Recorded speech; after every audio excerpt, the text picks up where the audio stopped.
गुजरात के वडोदरा के दिवालीपुरा में एक बड़ा हादसा होते होते टल गया, जिसमें बस का ब्रेक फेल होने से अफरा तफरी मच गई। वडोदरा की नवरचना स्कूल बस का अचानक ब्रेक फेल हो गया, जिससे अफरा तफरी मच गई। गनीमत रही कि इस हादसे में कोई भी घायल नहीं हुआ।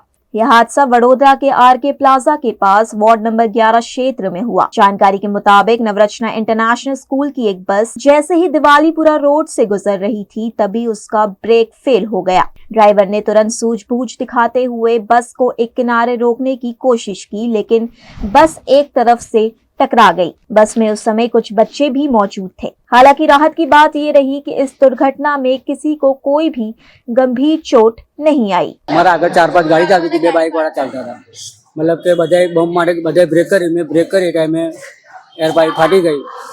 છોકરાઓની સેફટી માટે મેં ગાડી અહીંયા લાઈનમાં ઠોકી। ભાઈની નવરાત્રથી રૂટ પૂરો કરાતો હતો। લગભગ 10-12 વિદ્યાર્થીઓ અમે જોયું આગળ બસ છે ને, બસની બ્રેક ફેલ થઈ ગઈ હતી, તો ડ્રાઈવરે એના બચાવના કારણે અહીં આગળ સારું કામ કર્યું છે અને સ્કૂલની બસ છે અને છોકરાઓ અંદર હતા પણ કોઈને જાનહાનિ નથી થઈ અને સેફટીવાળું કામકાજ કર્યું છે। એટલે આમ એક જોવા જાય તો બહુ સારું કામકાજ કર્યું છે, કોઈની ઈજા નથી થઈ।